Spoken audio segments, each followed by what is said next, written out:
Tere, mina olen Mikk Kingo Speitsist ja selles videos tahan ma sinuga jagada ideid, kuidas leevendada pohmelli.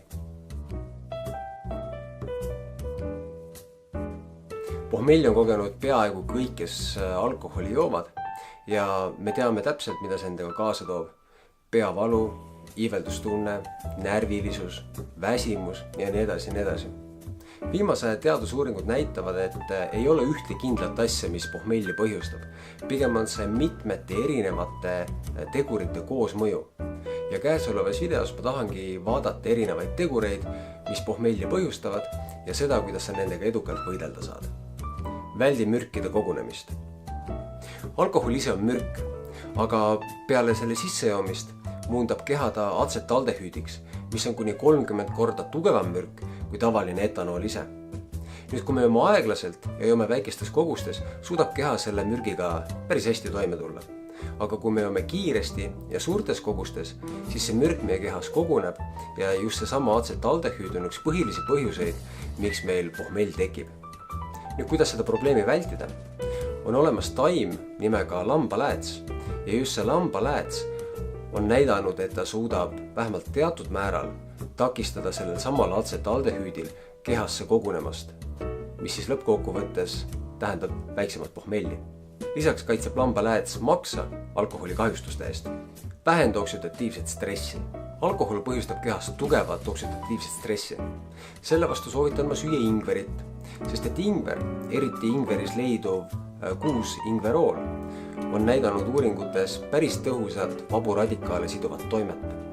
Ühtlasi toetab ingver väga spetsiifilisi protsesse, mis omakorda seovad mürke ja aitavad oluliselt ennetada või siis leevendada pohmelli. Ühtlasi on väga tugev teaduslik konsensus, et ingver vähendab iiveldust ja toetab seedetrakti tööd. Vähendab põletike taset. Alkohol põhjustab meie kehas tugevaid põletikke ja paljud eksperdid usuvad just need samad põletikud on üheks põhiliseks põhjuseks, miks me peale joomist kogeme peavalu, iiveldustunnet ja suurt väsimust. Põletikke ja ka nende põhjustatud sümptomeid saab päris hästi ravida tsüklooksügenaasi inhibiitoritega.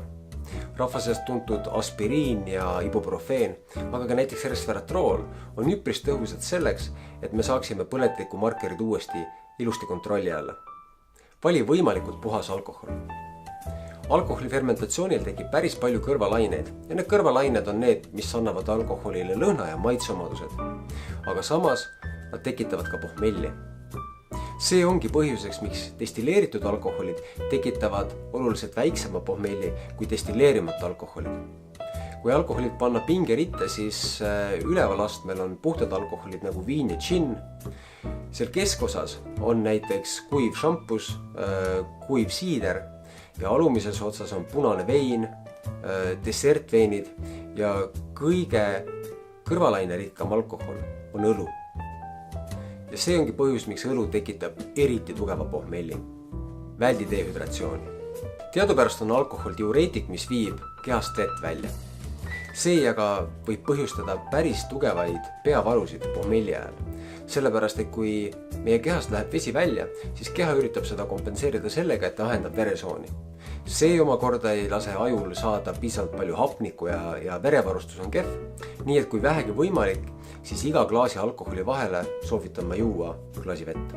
Loomulikult need mehed, kes Kingo Speitsi tarbivad, neil on suu naerul, sellepärast, et nad kuulevad tuttavaid nimesid nagu lambalääts, resveratrool ja ingver, mis kõik aitavad eelmise õhtu libastumisest kiiremini üle saada. Aga kokkuvõtvalt, vali võimalikult puhas alkohol, väldi dehüdratsiooni, söö lambaläätse, söö ingverit ja varu ibuprofeeni, resveratrooli või aspiriini.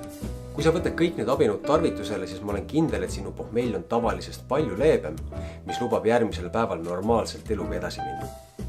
Kohtume järgmisel korral.